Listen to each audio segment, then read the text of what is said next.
You know, all this stupid stuff my kids watch on YouTube, there's nothing much coming in from. But you're not very interested in what you do. Yeah, we're gonna have them search this instead of Minecraft. And then never YouTube again. Exactly. That's the plan. That's how I'm gonna get them off of it. Good afternoon. I'd like to call the regular board meeting of the Albany IDA to order. I'm Liz Staubach, chairwoman. First item on the agenda would be, note that we have a quorum with all members except for Chris that's in attendance. Okay, sorry. First item on the agenda is I asked for a motion to leave the reading of the minutes and accept as presented. So moved. Can I get a second? Second. All in favor? Aye. All right, on to the report of the chief financial. Officer. Within your packets is the summary up through July of the monthly cash activity for the review and question.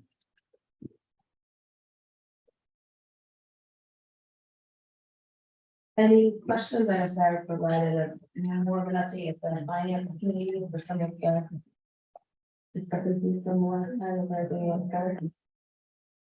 Nothing unless we get questions from last meeting. Okay, wonderful, thank you. Next item on the agenda is unfinished business, which we have done, so we'll move straight to new business. 324 C Street, public hearing resolution. Absolutely. Just a very quick recap. 324 State Street is the proposed conversion of a structure into approximately 29 market apartments. We did discuss this project at night and at the previous finance committee meeting, and we will also be discussing it at night again at the upcoming September finance committee meeting. The third party was brought on board to perform the simultaneous analysis of the reasonableness of the requested decisions and financial assumptions. Draft executive summary was made part of the finance committee materials, and the full report was received and will be distributed also going forward prior to the finance committee meeting next month. And the requested action at hand will also review ability for the agency to allow public hearing to occur. And there was a positive recommendation for the public hearing last Wednesday. So are there any additional questions or items to discuss? I'll make the motion. May I get a second? Second. All in favor? Aye. Thank you. Moving on, 144 State Street, public hearing resolution. Very similar to the rundown of state. This project was introduced previously and discussed at length at last week's finance committee meeting. We intend to discuss this project again at September's finance committee meeting. The request is the modification and extension of the existing pilot for 144 State Street, which is the Renaissance Hotel.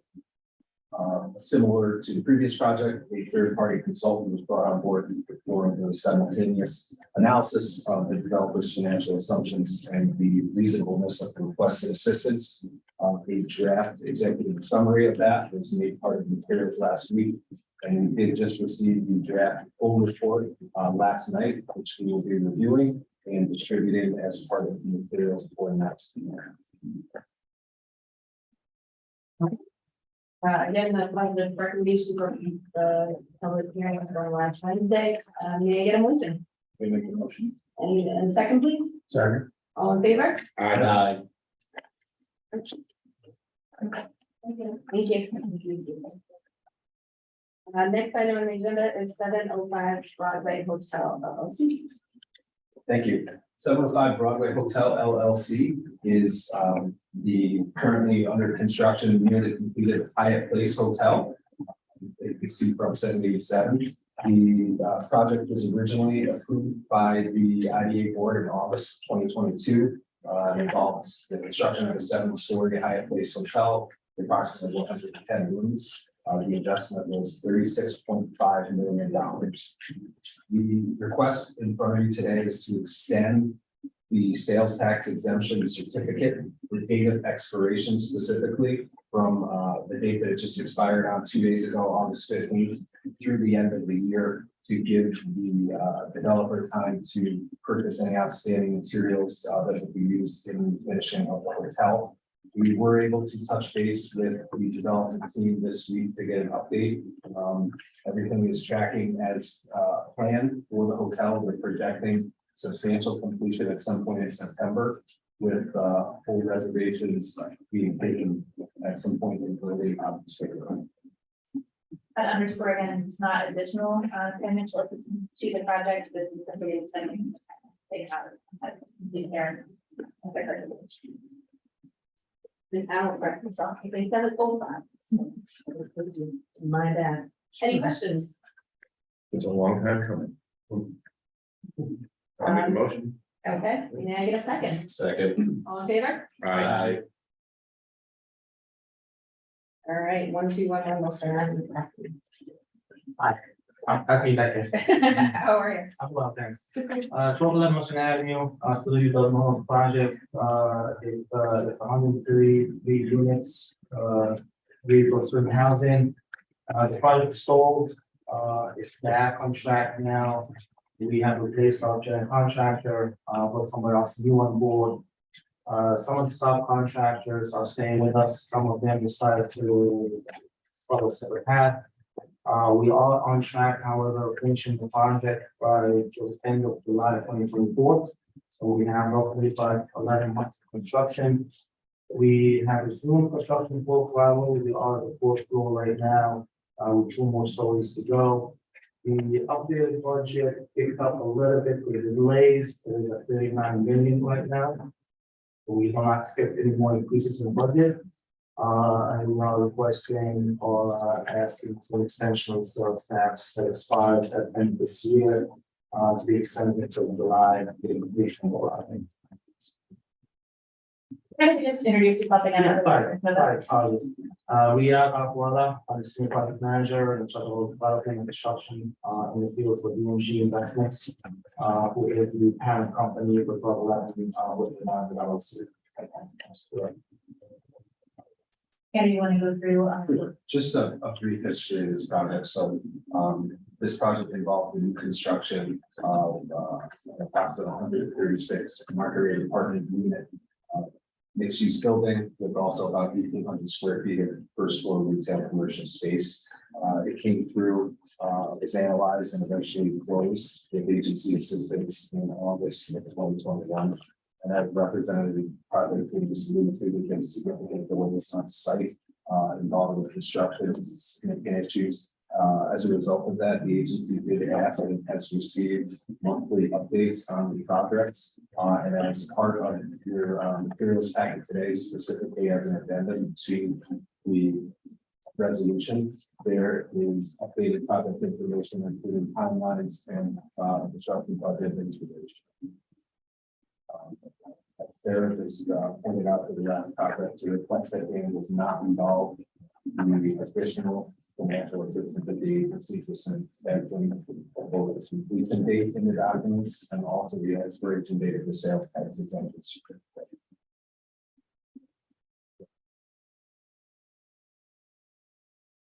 Any questions?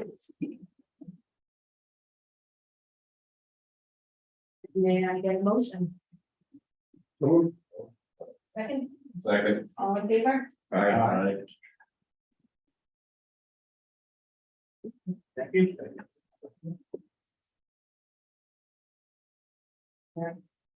16 Sheridan Avenue. All right, last one, we have Representative Sue say, this is maybe one of the easier ones. This involves a project that closed back in 2019 and was the conversion of a big structure to approximately 130 apartment units, $22 million investment at the time. It also contains about 3,500 square feet of retail space, which currently houses the Yard Hatchet House. The request at hand is simply the agency consent to mortgage. There's no new additional assistance being requested in the form of the mortgage for the taxes.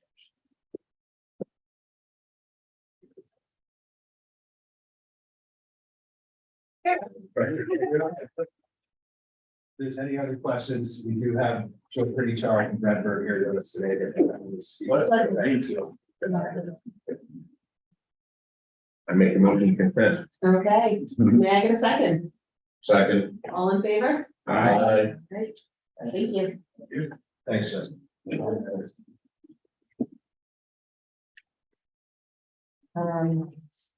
So the next item on the agenda would be agency update.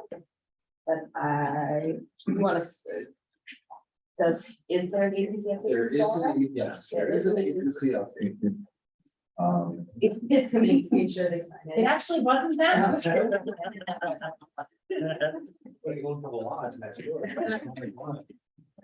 about that, everybody. So we do have a couple of quick things under. As you'll recall, we did request Hudson Rock send a letter to the project beneficiaries at 90 State Street after receiving a concern from one of the subcontractors on the job about non-payment. There had been a lien filed, and so we are following up with them. So we have a copy of the letter that was submitted by Hudson Rock to 90 State. We had not received a response from 90 State at this point yet. We'll be updated on that. Again, that is just reminding them that they are required to in project documents to maintain their agreements with their contractors, maintain it for work performed. And so we're just following up on that. At this point, not included in any legal matters at all, just using our documents, our ability to nudge essentially. For them to say it. We did file a lien, right? Did. They had filed a lien in, I believe, January or February, and really, and they haven't received satisfaction, so they don't believe that there's any additional legal proceedings filed. They did reach out to improvement, and then sometimes really much else. We're able to follow up and sort of get from a call here. If we can do that, we'll probably handle those. Any question on that?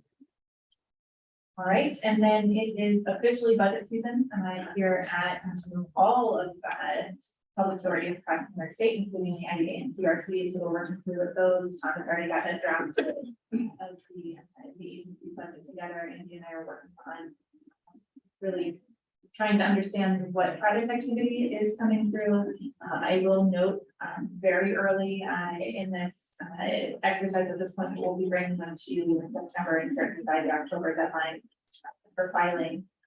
Our project pipeline is pretty slow at this point, particularly on the multifamily side, which has been so frequent for us in recent years. Both the economy and some of the recent legislative changes here at the local level are slowing that pipeline down considerably. And so that is going to have an impact on how we put the budget together for next year from a revenue perspective. Typically, we've been able to look at projects in the pipeline that we would anticipate closing in the upcoming year, and then be able to project our budget around that figure. In years past, we've also used a sort of rolling 3-year average to get a sense of what project activity might look like and the fees associated with that might look like. The last 3 years are anything but typical, and the changes have happened now. So using a 3-year average might not be our best year. So we'll come prepared with our best estimate for what next year is going to look like for this, and a little bit different than usual. And so just give a heads up for that, but we're in the middle of preparing there, and we bring that finance first. So that's early notice there. That's it for agency update that we've got today. If I was got a project, I'd say or. All right. Do you want to talk about a project? This one, we already did it, so no need to do more work with it. Great news. Clinton Avenue Apartments, they were approved by the board in 2017 for real property tax exemptions. Project was led by Home Leasing LLC and involved the revitalization of approximately 70 row houses with 210 apartments on Clinton Ave and 10 Brook Street. Before the project, about half of the units were vacant and 8 of the buildings were condemned. Total project cost at the time of the application was $47.8 million. The project utilized historic tax credits with renovations being designed to really preserve the historic character of the buildings and the neighborhood. Thought I had another picture, but there we go. The units are both mixed income and affordable, and the vast majority of the units are available at below 50% and 60% of the AMI. Units are in high demand, and project representatives report a 6-month wait list to get into these apartments. Phase 2 of the project was approved by the IDA board in January of 2021. We attended a groundbreaking there a few months ago. It will add 61 more affordable housing units in 6 additional properties along Clinton Ave, as well as 12,000 square feet of commercial space dedicated to the Albany Center for Economic Success, which is one of the partners of the Community Loan Fund. Total project cost for phase 2 is estimated to be $24 million at time of application. That's what I have. I note too that they are also looking at Clinton Avenue Construction Phase 3, and so hopefully that will be coming to us as well. So they'll be getting into the pipeline for implementing tax credits again for that project. So this relationship with Home Leasing has been really phenomenal, having them come into town specifically for this project. They've been expanding their investment and consistently working with the community and looking for more ways to help. So, yeah, success all around. Yeah. Thank you. Compliance update? So 2 quick things here, just to report on. I believe next month we are going to have Chris Canada join us again and talk to us a little bit of some of the statewide stories you may have been reading with some members of the state legislature raising concerns about IDAs statewide. We're going to have a little bit of an update on some of those larger trending issues here from Hudson Russ. And here locally, though, we are focused on completing our annual report that we produce this time every year. Once we have that, we'll have that to you all that we posted on the website, and we'll also submit that to the City of Albany's Common Council and ask if they'd like to have us up for a brief on that as well. That's it. Okay. Any questions? Anything else? Question? All right, then I'll motion to adjourn. Second? Second. All in favor? Aye. Thanks, guys. I'm opposed. Okay. There you go.